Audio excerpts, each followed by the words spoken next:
Hello, Degrassi fans, and welcome to Season 5 of the Degrassi Kid podcast, where each week we break down the history and impact of our favorite teen TV show. I'm Jocelyn, and this week we're going to be looking into those big Degrassi moments that almost never happened at all. If you're a fan of the show, then you're probably familiar with a few controversial stories that took place behind the scenes. For example, Degrassi's notorious for their abortion episode with Manny Santos. It was originally banned in the United States in 2003 and faced a lot of criticism for portraying such a heavy topic amongst teenage kids. One broadcaster even said that they didn't like how Manny smiled in the episode because it almost looks like she was happy to have an abortion. To which Linda Schuyler replied, "She is." But that's not the only time Degrassi faced criticism for its bold storytelling. In 1990, a pastor named Gene Hall wrote a letter to Linda Schuyler saying Degrassi was immoral and brainwashing youth because of an interracial relationship between BLT and Michelle. In 2010, a Christian fundamentalist group boycotted Degrassi for introducing their first trans character named Adam Torres.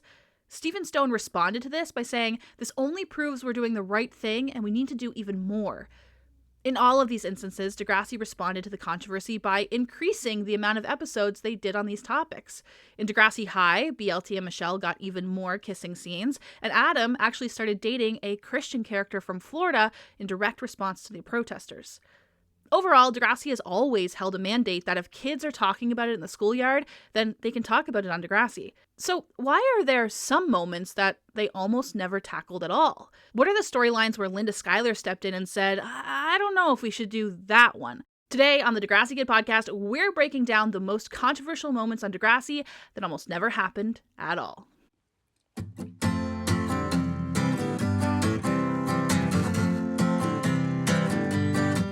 All the kids should be there for you, whatever it is. You know she'll pull through, whatever it takes, or whatever it takes. Kids got you. How do you discuss controversial topics with teenagers without introducing it to them?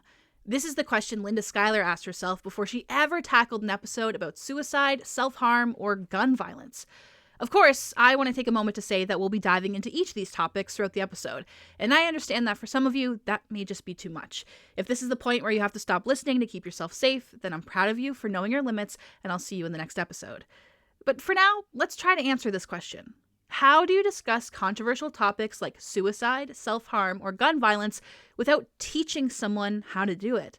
For example, you may watch a movie about a school shooting. That movie might take you through the event and how the shooting was meticulously planned and executed. It might show you their planning documents. It may bring you into discussions where they talk about which guns they're going to use. And it will likely take you inside the mind of the school shooter to understand how they got to such a low point. That insight may even make you feel sympathetic towards them and all the bullying they likely faced at school. Some people will leave that movie with a pit in their stomach, wondering how someone could ever do something like that. Others could leave that movie with a roadmap for how to perfectly execute and plan a school shooting.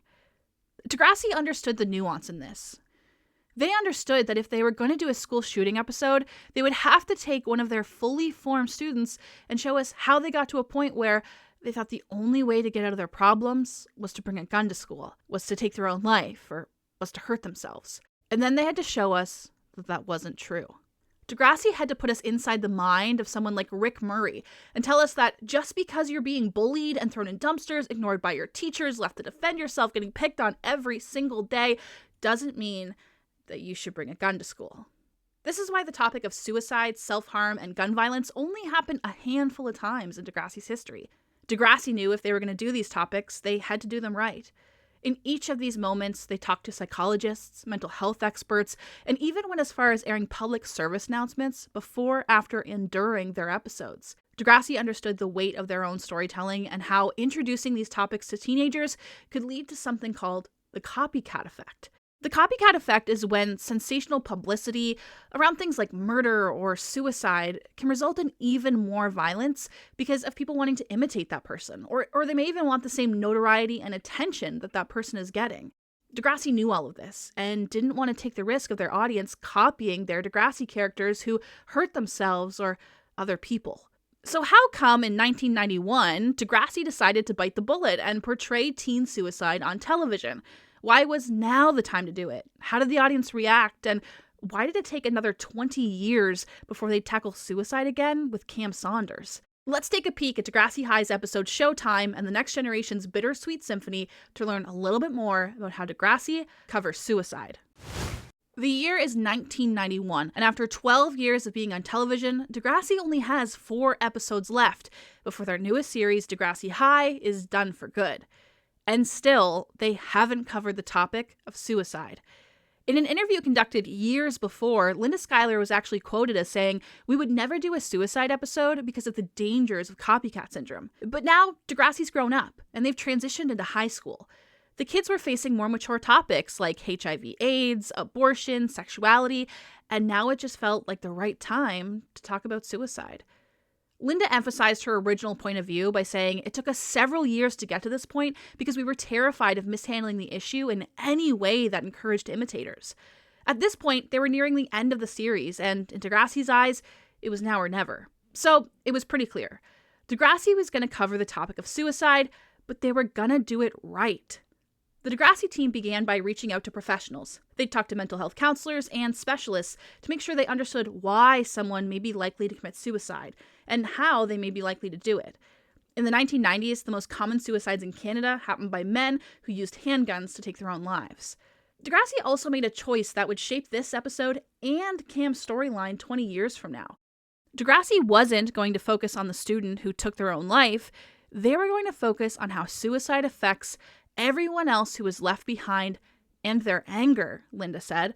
We can see pretty clearly in both Claude and Cam's storyline that the focus is on everyone else at Degrassi. One of the things that I find most thrilling about following Linda Schuyler's career is that even though the world is constantly changing, her values around Degrassi have always stayed the same. And I think that's most reflective in these suicide episodes that happen with 20 years between them. Linda was always adamant that she didn't want to glamorize suicide. But first, I think we should clarify, what does glamorization even mean? Essentially, the idea of glamorizing something is to take something bad and dress it up to make it appear more beautiful. We can see examples of this as far back as Romeo and Juliet, where the two main characters commit suicide so they can be truly together forever. Or the story of Sid and Nancy from the Sex Pistols, which takes a tragic love story that ends in murder and makes it seem like #end goals. Or basically any piece of media that covers Kurt Cobain's suicide and makes it seem tragically beautiful. Those are the ways that the media can glamorize suicide and make people want to replicate it for themselves. But Degrassi didn't want to do that. David Armin Parcells, who played Claude on Degrassi, said, "I think the show portrays suicide as harsh and keeps away from romanticizing death." The Vancouver Sun said that the episode was unflinchingly unsympathetic to the act of suicide. One reviewer did point out that even though some TV shows don't aim to glamorize suicide, just the fact that these stories are neatly packaged into a glossy TV show or movie can sometimes make death just look more attractive than it is in real life. But they went on to specifically note that even Degrassi didn't do that, and that Claude Tanner is not painted as your typical suicide victim, but instead the perpetrator of a painful act that causes even more pain, said Linda Schuyler. But one thing that's interesting to think about is the difference between Showtime, Degrassi High's episode, which covers suicide, and Bittersweet Symphony, which covers Cam's suicide in The Next Generation. With almost 20 years between them, Showtime almost acts as this time capsule for how mental health was discussed in the 1990s, especially if you're aware of all the planning that went into Cam's storyline 20 years later. The stark difference shows you just how much we've progressed at discussing the topic of mental health and suicide in young kids. So let's look at the differences between Degrassi's 2 suicide episodes. What did they do in Degrassi High that they purposefully left out of The Next Generation? And what are the real-world effects of getting suicide wrong? Hi, I'm Pat Mastroianni. I played Joey on Degrassi High. And I'm Stacey Mistician. I play Caitlin. The following episode of Degrassi High is a dramatic story about suicide. Right away, Degrassi High lets you know that this is an episode about suicide. This public service announcement plays before the episode begins, and at the very end, they play another service announcement which confirms that the actor didn't really take his own life. In some states, like Vermont, they even aired this episode alongside phone-ins with therapists and youth counselors to start a discussion and support group around teen suicide. And Degrassi typically goes above and beyond when it comes to starting conversations with their audience. Immediately after Cam's suicide aired on Much Music, they had a sit-down session with the fans. They invited Aislinn Paul, Demetrius Joyette, Stefan Brogren, Dylan Everett, and Olivia Scriven, who all appeared in the episode, to come talk about suicide with teenagers. They had a representative from the Kids Help Phone, they had people tweeting in about their experiences, and they had real-life teenagers in the audience who stood up and shared their stories with suicide, whether it was their own personal thoughts of suicide or they knew someone who took their own life. It gave a lot of insight into how the show was made with deep care and attention, and also reassured us that Dylan didn't take his own life either. I really admired how much insight we got from this, and it really focused a lot on why certain characters like Maya reacted with anger. This is what Olivia Scriven had to say. It was tough. I mean, I've never known anyone personally to take their life because of this, but I have known people who've dealt with this, and I talked to a lot of people to figure out how to play that. And a lot of people were sad, but a number of people I talked to, the first feeling they felt when they found out someone had done that to themselves is they were angry. If you want to deep dive into Degrassi's history with public service announcements, visit patreon.com/DegrassiKid for an exclusive bonus episode. Linda Schuyler and the Degrassi team have always been very open about how they prepared for Cam's suicide. Right away, they knew that Dylan Everett was the perfect actor for the role. He was so good, in fact, that they almost considered scrapping his suicide plotline just to have him on the show a little bit longer. But this was the right time, and Dylan was the right actor. When they introduced Cam, we had no idea that Degrassi was building up into a suicide storyline. Even when it happens, it felt like it comes out of nowhere. It's not until you watch the season back for a second time that you realize Cam talked about wanting to die, how he was a burden, how he felt trapped and anxious and was full of rage. He withdrew from his friends, he acted dangerously, and he had these extreme mood swings that just seemed to come out of nowhere. It's not until it's way too late that as an audience, we realize the signs of suicide were right there all along. I think this might be a good time to play a public service announcement for Kids Help Phone. Here's the actors who play Cam, Maya, Dallas, and Allie talking about the effects of suicide. Hey, we're from Degrassi on Much. Both on the show and in real life, we know problems can often seem too big to face. But you can't give up. Here in Canada, too many young people lose hope and take their own lives. And for every suicide we hear about, there are many attempts that we don't. But it's important to remember that you are not alone. Anytime, night or day, you can reach out to Kids Help Phone at 1-800-668-6868. Remember, where there's help, there's hope. For more information, go to kidshelpphone.ca. In both Degrassi High and The Next Generation, Linda Schuyler went in with a clear understanding of the copycat effect and wanted to make sure Degrassi did not glamorize suicide. Degrassi High did this by making sure that Claude wasn't painted as a victim in any way. The Next Generation was a bit more sympathetic to Cam's suicide, but they made 3 active choices to ensure they could reduce the copycat effect on their young, impressionable audience. Number 1, Cam's body would never be shown on screen. 2, they would never reveal or even hint at how Cam took his own life. And 3, Cam would never reappear in the series. The moment that Cam took his own life, he was truly gone forever. When you know that Degrassi made these conscious decisions, it's pretty wild to go back and watch Claude's episode in the 90s. And again, I think it just goes to show you how much of a time capsule this moment is, especially for the conversation around mental health in the media in 1991. In Claude's episode, we see him have an emotional outburst. He then walks to his locker, pulls out a gun, and goes off to the boys' bathroom with the clear intention of killing himself. While the other students are in class, we hear a gunshot go off in the background, but no one seems to notice it. Today, we might look at that as giving someone an idea of how to kill themselves at school. But then the episode goes on. Snake walks into the boys' bathroom and finds Claude's body lying on the floor. In Cam's episode, Eli does find Cam's body, but we as the audience never see it, and we get no indication of how he could have killed himself or what he could have looked like in that state. In Degrassi High, Snake finds a lifeless body covered in blood, and a handgun lays on the floor beside him. We as the audience see a bit of it, but then later, Snake goes on into even more detail and describes what he saw. You know what I don't really remember?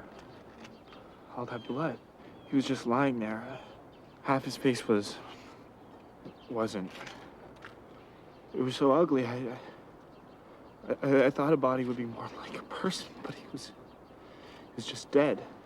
And I get really mad sometimes. He knew someone had to find him. I didn't even know him, and look how he's got to me. Why did you do this to me? I didn't even do anything to him. While it's a good idea to talk about these things in real life, especially with professional counselors and those who can help you, when you consider the copycat effect, airing things like this on television just isn't a good idea. And that's not all. Claude seems to live on throughout the episode. He writes a letter to Caitlin, which she receives after his death. He reappears in her dreams, and she has flashbacks about him at school. Even though this all may be perfectly normal to experience when you're grieving someone, it is now known that showing these moments on television may play into the copycat effect. When you see someone commit suicide and they get to live on, you may think the same will be true if you commit suicide. By bringing the actor back to film brand new scenes, it almost suggests to a young and impressionable audience that he is still part of these moments and he can see the effects of a suicide, which just is not true. It's also interesting that 20 years later, Snake is now the principal at Degrassi, and when Eli finds Cam's body, he's the one who helps him through it. Here's a scene between Eli and Mr. Simpson while his dad is there for support. You know, we have a lot more in common than you think. When I was about your age, I found the body of a classmate who committed suicide. It doesn't get better overnight. It's been hard for me, but I'm okay. Yeah, I know. I've been keeping an eye on you. So what went wrong today? There's all this pressure to talk, to act a certain way. You gotta talk about it, bud. To my therapist, yeah, but not to everyone, 24 hours a day. I need to move on. I didn't know him. I didn't choose to walk into that damn greenhouse. Eli, when things like this happen, it affects everyone. You can't let others get to you. Of course, you can't really prove that film and media will convince someone to commit suicide. It's likely that those people were probably likely to do it anyway, and this was just the final trigger for them. But I feel like if you know your piece of media could trigger someone who is suicidal to actually commit suicide, you should probably do your due diligence in making it safer. And that was just not the case for 2017's Netflix series called 13 Reasons Why. When Linda Schuyler heard about 13 Reasons Why and its portrayal of teen suicide, sexual assault, and gun violence, she literally said, "I find that rather disturbing." Linda made it clear that she's never seen the show, but she's heard a few things. First, the show follows the suicide of a teen girl named Hannah Baker. The title 13 Reasons Why references the 13 reasons why she killed herself, and each episode follows why someone else is responsible for Hannah taking her own life. Despite being dead, she's actively one of the main characters in the series and still exists even after taking her own life. On top of that, the season 2 finale depicts an incredibly graphic sexual assault scene and follows a student who brings a gun to school. Neither one are done with the same grace and consideration that Degrassi puts into their storytelling. And neither consider the copycat effect. Probably the most controversial moment was a now deleted scene which shows Hannah Baker planning, preparing for, and committing the act of suicide. We literally sit inside the bathtub with her as she cuts her wrist, slowly dies, and her lifeless body is then found by her crying mother.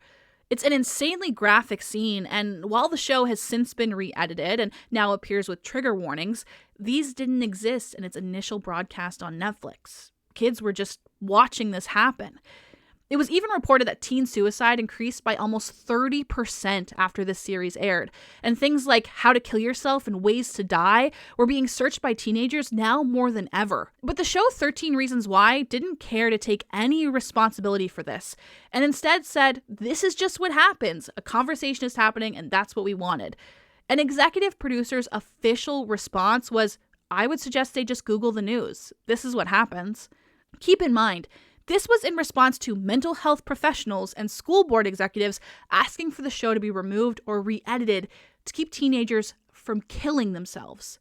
The Canadian Centre of Threat Assessment and Trauma issued a letter to schools across Canada when season 2 premiered, saying, "Be mindful of using this as an educational resource as it may contribute as an additional risk enhancer to those who are vulnerable, have history of trauma, or are currently struggling with suicidal ideation." School boards across Canada noted that they felt the very real effects of 13 Reasons Why in their classrooms, and with season 2 on the way, they felt like it could get even worse. John Olafson, a student service consultant in Winnipeg, said there's sexual assault, there's conversations around bullying, substance abuse, violence, and suicidal ideation. If you're not mindful of how you're talking about those things, they can be really triggering, especially for vulnerable youth who maybe experienced that or have someone in their life who has experienced that. That's a responsibility that Degrassi understood decades before 13 Reasons Why even came out at all. In response to Hannah Baker being a main character in the series even after her death, Linda Schuyler said, "I found that to be a very troubling concept because it's almost like saying, hey, you know what? If you take your own life, you can still kind of check in on what's happening with all your buddies and your peers at school." Stephen Stone explicitly said that suicide was the most difficult topic for them to cover. "It took us years to get it right," he said. How do you do it in the right way, with the right character? Can you do it in a way that doesn't glamorize suicide, that actually says this is not a good idea? Can you do it without being preachy? It's very difficult to get into an actual story, he said. And in my opinion, that's something 13 Reasons Why just didn't care about at all. However, Linda Schuyler and Stephen Stone do say that it's important not to shy away from the tough issues just because it may offend people.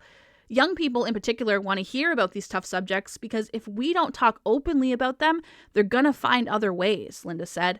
But you have to make sure that all the choices you make in your storytelling are responsible ones. Someone from Degrassi actually spoke out against 13 Reasons Why when the series first aired. In 2013, Degrassi's Aislinn Paul, or Claire Edwards, tweeted this: "I can't get it out of my mind, so I have to say, I think 13 Reasons Why discusses teen suicide and depression in an unhelpful and unhealthy way. If you're struggling and this show's helped you somehow, that's great, and I would never want to take that away from you. But if it made you feel worse, misunderstood, isolated, or triggered in any way, please reach out for help." She then tagged the Kids Help Phone and provided their phone number. Kids Help Phone themselves even came out against 13 Reasons Why.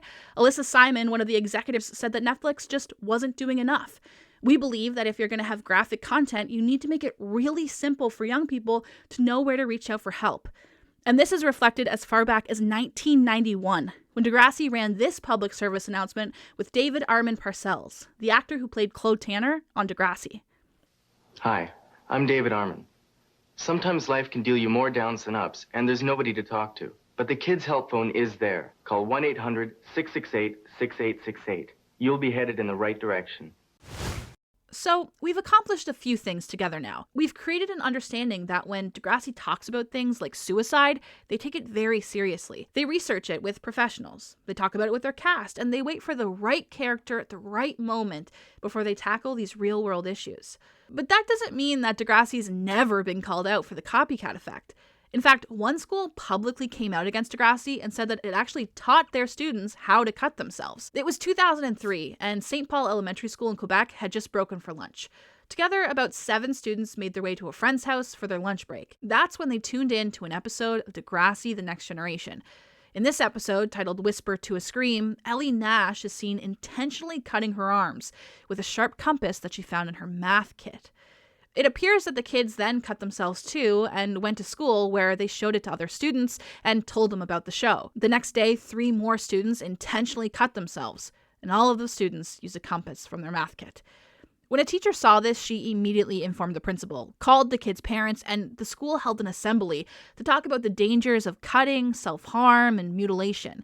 They had no more copycats in their school after that. The school board president, Jocelyn Blondin, said he planned to send letters to other school districts to warn them about Degrassi. He also stated he wanted to lobby the Quebec government to put more pressure on television stations, demanding that they be more careful about what kind of programming is accessible to kids. The Quebec broadcaster actually came out and defended Degrassi, saying, "I can say I was very, very surprised by this." He noted that in the episode, Ellie does mutilate herself, but then a friend, Paige, convinces her to seek out help at the end of the episode. "The problem is resolved, and the lesson is don't mutilate yourself. Talk to someone about it," he said. Though he did go on to note that if a child does have a problem in a more fragile moment of their lives, that they could be more affected by the show and more likely to replicate it. When it comes to self-harm, this topic actually appears a few more times throughout the series.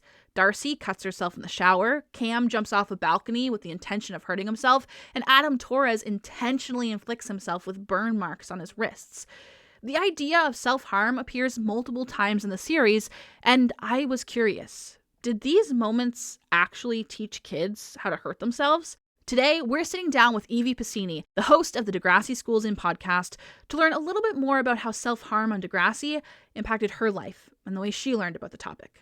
Evie, can you tell us a little bit about your experience when it comes to Degrassi and self-harm? Honestly, from my memory, I want to say that Whisper to a Scream was the first time that self-harm had really been introduced to me as a child. I watched the show so young, and that's kind of like the first memory that I have of the concept of self-harm being a thing. That episode didn't really trigger anything in me in the same way that the later episode did. I do feel like it introduced me to the concept of self-harming and kind of releasing emotional pain through physical means. But to be honest, I have a fear of blood. I have a fear of like vein. It's a whole thing. So cutting has never been something that appealed to me or seemed like an option in terms of self-harm. When I saw the episode My Body is a Cage with Adam and watched him take a lighter and a hair clip and burn himself, that was something that I was like, oh, I could see myself doing that. Like I could see how that would like work for me. And I admittedly did try that like pretty immediately after, and that was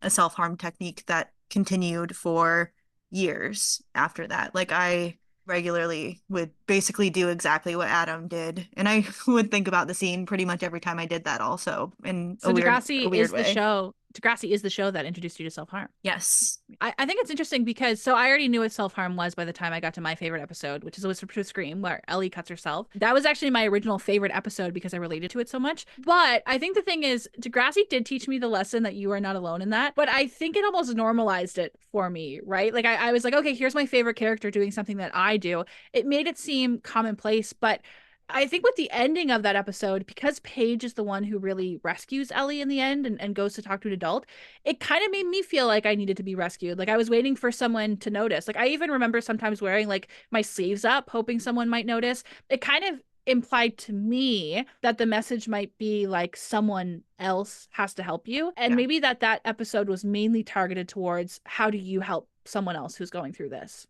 I agree. I had the same behaviors of like having my sleeve up or something and kind of wanting somebody to see it and wanting somebody to acknowledge it. Did you think that was reflected in Adam's storyline in any way? In a way, yeah, because it still is Claire witnessing that and being like, hey, you shouldn't do that, and kind of seeing Adam's self-harm through Claire's eyes rather than just through Adam's eyes. And the thing is, I don't know what the correct way to do this would have been. I totally agree. And one thing I wanted to ask you is, the whole point of this is that we're talking about Degrassi and the copycat effect and how Degrassi put a lot of intention into reducing the copycat effect. But we are two people who were the victims of it. We learned about self-harm or were encouraged to self-harm because of Degrassi. What are your thoughts when it comes to self-harm and Degrassi and the way it considers the copycat effect on its audience? I don't blame Degrassi, for example. Like, yes, there was a roadmap basically given to me. I can't think of a better way. It's such a nuanced issue and it's such a complicated issue. I don't fault Degrassi. I think they took a lot of precautions in representing it, and I think it's a necessary issue that needs to be talked about. It's something that so many people deal with. I don't hold any blame towards Degrassi. And I do think it was very clear that they put a lot of effort into considering the copycat effect of like, okay, we could introduce this to kids, but if we do talk about it, we could help a lot of kids too and maybe reduce the effect of it. I really praised Degrassi for tackling this and putting it on TV because it did make me feel a lot better about what I was going through and the way that I was handling it. Now, my little brain interpreted that as, okay, it's okay to cut yourself, but that's not the lesson that Degrassi's selling you in this episode. Like, teenagers just want to feel accepted and understood and validated, and it's a very slippery slope, and making them feel validated in those not so good impulses and those not so good coping mechanisms and stuff like that. I think if I could have made one addition to this episode is again, I do really feel like it's kind of an episode for the bystander almost, but I think what would have made me feel better is if they took us inside the guidance counselor and showed us what that conversation is like. I think that would have made it a lot more of an easier process for me, because that's what I was scared of. I'd never been in a guidance counselor's office before. I didn't know the kind of questions they're going to ask you. Were they going to be invasive? I was also harming myself because I was closeted and I was queer, and I didn't know that at the time. And I had a lot of these like confusing feelings. Things felt really intense. And even when it came to things like self-harm, I think sometimes there's this conversation around, oh, they're only doing that for attention.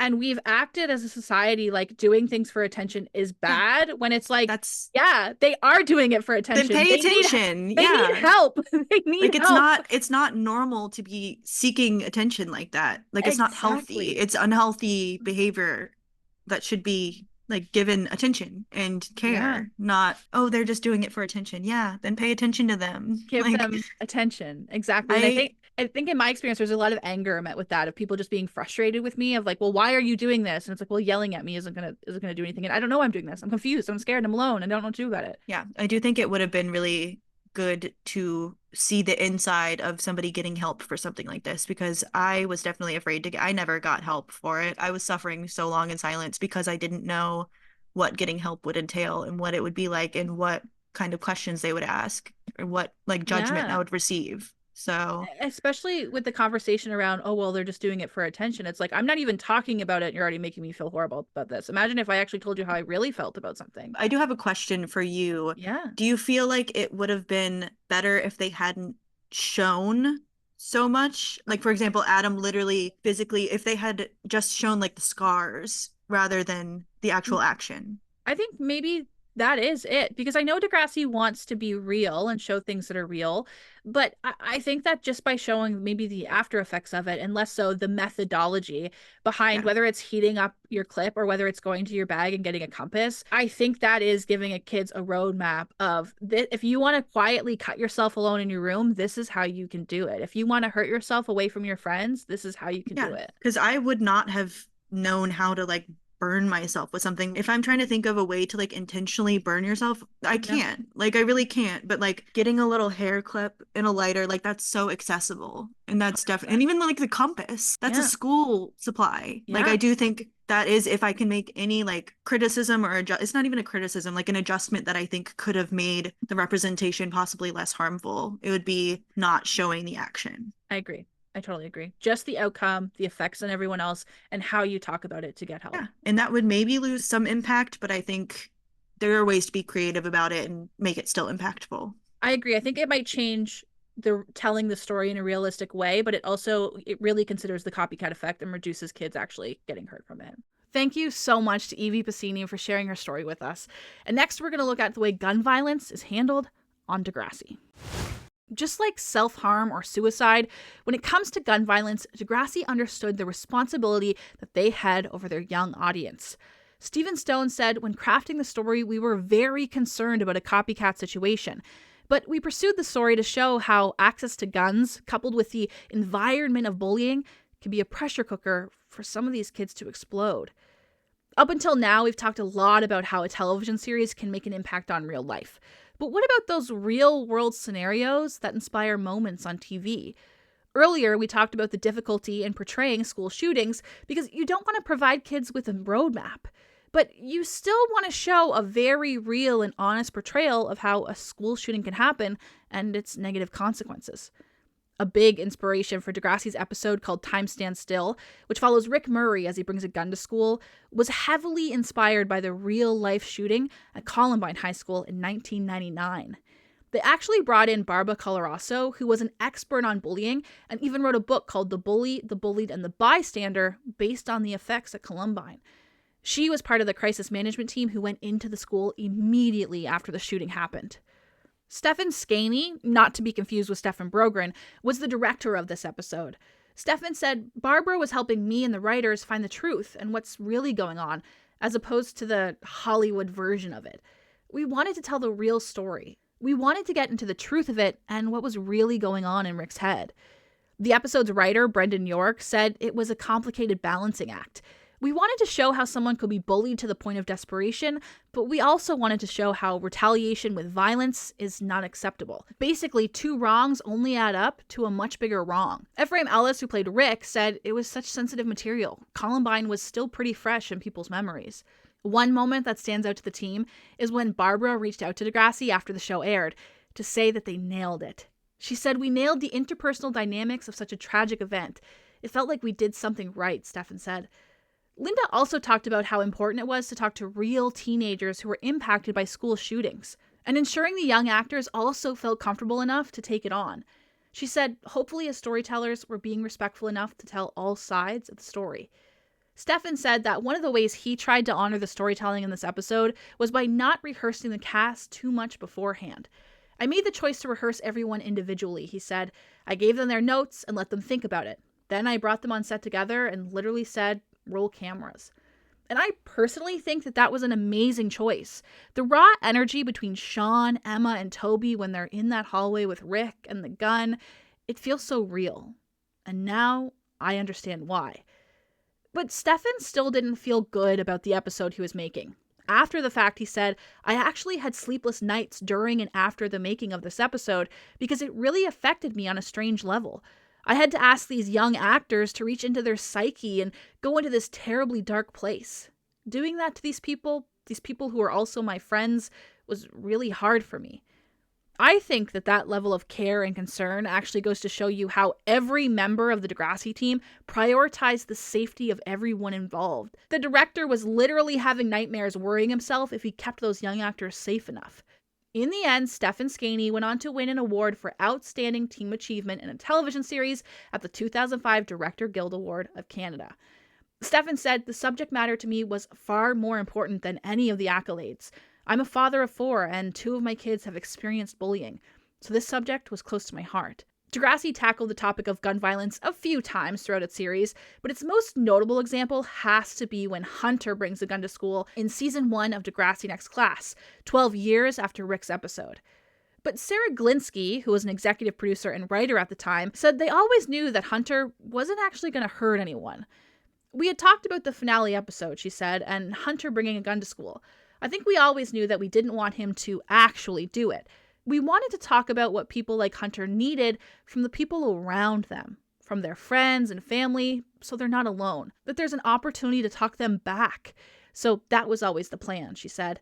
This personally makes me reflect a little bit more on Ellie's self-harm storyline and Cam's suicide, and how sometimes the story really is made for the bystander and what people can do to help. Because the way they prepared for Hunter's gun storyline was very similar to the way they prepared for the suicide episodes. They really focused on how it affected everyone else. Sarah Glinsky said that this is partially because the political landscape around gun violence changed a lot between Rick's episodes and Hunter's episodes. In 2004, it was a shock for a student to bring a gun to school, and in 2014, it wasn't. She said, back then, I don't think anyone would have ever expected Rick to bring a gun to school. Now you can watch kids on Twitter and they're like, OMG, I think Hunter's going to bring a gun. Linda Schuyler noted that it's not necessarily Degrassi's job to get political, more so that the mandate of our show is to sort of take what's happening in the political environment and make it personal.